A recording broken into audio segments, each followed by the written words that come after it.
Stand by. Oh, what's up, smarty people? It's KeysDAN with RadioWhat.com, DJLittleRock.com, coming to you live and in living color from the Radio What studios. And this is my podcast, What Makes You Smarter? It's an extension of the RadioWhat.com internet radio station that I've been running for quite some time. And if you need DJ services, where do I always send you? DJLittleRock.com. One more time. DJLittleRock.com. Check availability and get a free price quote, and maybe you could have me at your next event. You know I like to party with the people. The people need to be entertained. Are you not entertained? Oh my goodness, this week's shows. Last night was Friday night. I was at the Rab in Conway, Arkansas, my usual Friday night gig. So good. So many people, so many singers, people just drinking, having a good time, having some food, playing some pool, singing some songs. That's my video dance party Friday nights, and I'm ready to do that next Friday night. Today I have a birthday party, an 80s style birthday party in Hot Springs, Arkansas. I'm kind of stoked about that. But if you're not invited, you cannot come. Also tomorrow I'm at the Little Rock Marathon in the morning. Yeah, from 8:15 until, I don't know, about noon. It's about 7:15 till about noon. So pretty stoked. I have the corner at the Roots Cafe. So if you're anywhere in the area, if you're running the marathon, look for me at Little Rock Marathon. That's Sunday, tomorrow. And also, if you'd like to tell your story or hear the stories of others, I encourage you to check out my other podcast. It's called What Makes You Famous. Find it everywhere using the hashtag What Makes You Famous. Now, on with the show.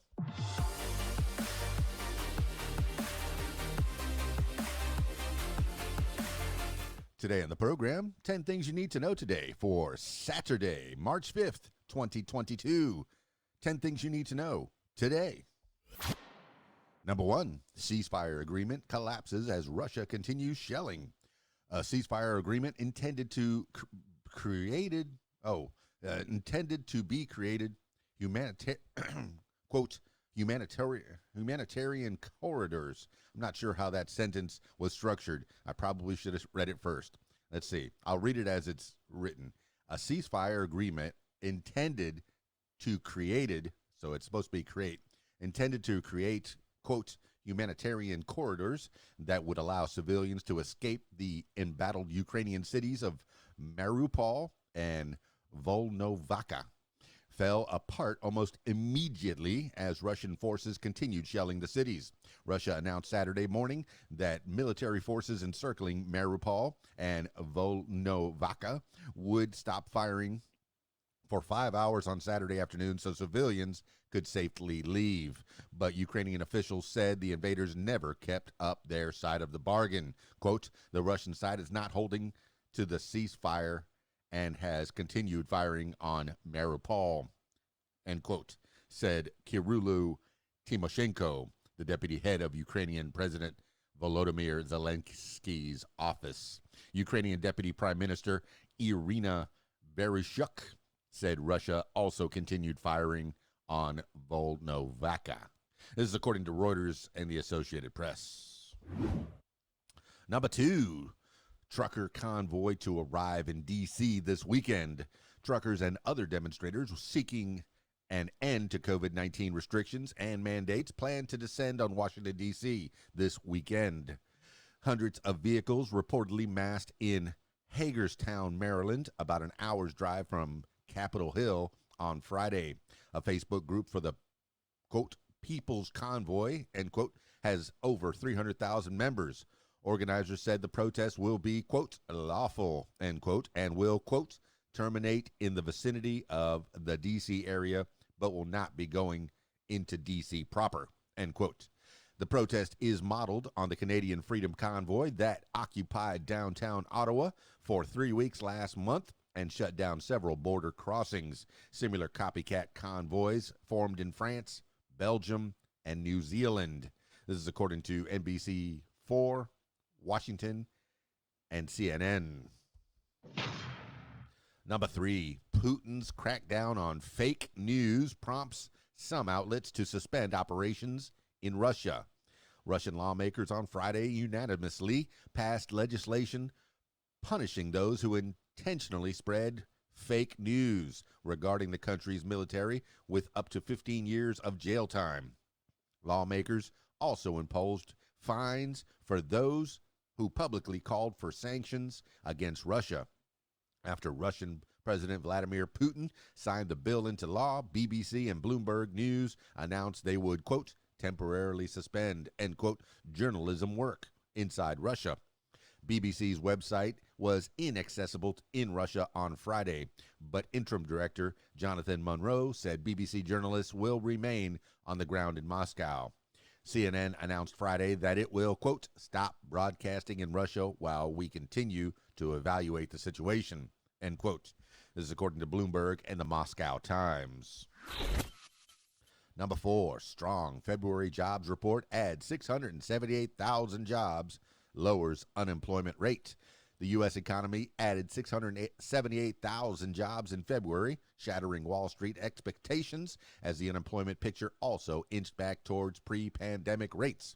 Specifically, the jobless rate fell to 3.8% from 4%, beating estimates. As for job gains, economists had projected an increase of 440,000. February's actual 678,000 total is now the largest monthly increase in job growth since July. The Labor Department is, in its latest report, also revised the total gains for December and January to a stronger than initially reported 588,000 jobs and 481,000 jobs, respectively. This is according to the Wall Street Journal and CNBC. Number 5, nearly 7 in 10 Americans support Russian sanctions, even if energy prices jump, poll finds. Americans are, for the most part, rallying behind economic sanctions on Russia as punishment for its globally derided invasion of Ukraine, even if the measures ultimately cause higher energy prices back home, according to a new NPR PBS NewsHour Marist Institute of Public Opinion poll. Per the results, 83% of Americans are in favor of sanctions, with 69%, including 58% of Republicans, in support, even if it causes energy prices to rise in the United States. Inflation and its subsequent effect on gas prices has been a key issue in confounding both Democrats and President Biden in recent months. This is according to NPR. Number 6, Senator Lindsey Graham hit with bipartisan criticism after calling for Putin's assassination. Senator Lindsey Graham, Republican South Carolina, has been the target of strong criticism on both sides of the aisle after his Thursday call for a Russian, quote, Brutus, end quote, to assassinate Russian President Vladimir Putin went viral. Quote, you would be doing your country and the world a great service, end quote, Graham wrote on Twitter on Thursday, amid the ongoing Russian invasion of Ukraine. Earlier that night, Graham said almost exactly the same thing during an appearance on Sean Hannity's Fox News program. Senator Ted Cruz, Republican Texas, said, quote, calling for the assassination of heads of state, end quote, is, quote, an exceptionally bad idea, end quote. While Representative Ilhan Omar, Democrat Minnesota, wrote, quote, seriously, WTF, I really wish our members of Congress would cool it, end quote. This is according to The Week and the Wall Street Journal. Number 7, at least 50 dead after attack on Shiite mosque in Pakistan.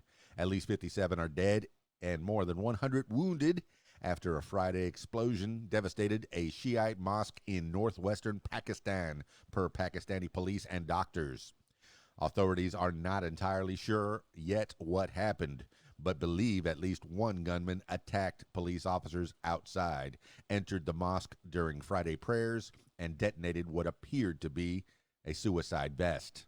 Pakistani intelligence officials believe the attack was most likely the responsibility of ISIS-K, though no group has yet claimed responsibility. This is according to the New York Times and the Washington Post. Number 8, Supreme Court reimposes Boston Marathon bomb. Boston. Let me start that over. Number 8, Supreme Court reimposes Boston Marathon bomber's death sentence. The Supreme Court on Friday reinstated the death sentence for Dzhokhar Tsarnaev, the man convicted in the 2013 Boston Marathon bombing. In a 6-3 decision, the Supreme Court reimposed Tsarnaev's death sentence. Supreme Justice Clarence Thomas wrote that Tsarnaev did receive, quote, a fair trial before an impartial jury, end quote. The Supreme Court liberal justices Stephen Breyer, Elena Kagan, and Sonia Sotomayor dissented. The First Circuit Court of Appeals overturned Tsarnaev's death sentence in 2020, ruling that the district court should have asked all prospective jurors what they'd heard about the case from the media, and that the judge should not have excluded evidence about murders Tsarnaev's brother may have committed 2 years before the bombing. This is according to NBC News and The Week. Number 9, fire extinguished at Ukraine Zaporizhia nuclear power plant. The fire at Ukraine's Zaporizhia nuclear power plant was extinguished Friday morning after it burned for about 4 hours, the Ukrainian State Emergency Service said. Zaporizhia is Europe's largest nuclear plant. The fire broke out at the facility's training building after it came under heavy shelling on Thursday from Russian forces, who blamed the fire on Ukrainian saboteurs and have since seized control of the facility. No casualties have been reported. Ukrainian President Volodymyr Zelensky said that for the, quote, first time in the history of humankind, end quote, a country had committed, quote, nuclear terrorism, end quote. Russian forces previously seized the decommissioned nuclear plant at Chernobyl and on Friday were approaching Ukraine's second largest nuclear plant in Yuzhno-Russkoye. This is according to Fox News and The Guardian. Number 10, Google pauses ad sales in Russia over Ukraine invasion. Google is pushing pause on all ads sales in Russia amid the invasion of Ukraine. Google previously announced that it would block Russian state media channels across Europe, and Russian state media outlets were also banned from running ads. Google had also blocked ads related to the conflict in Ukraine. The decision to suspend all ad sales in Russia, though, came after Russia demanded Google stop running ads it claimed contained, quote, false political information, end quote, about the Ukrainian invasion.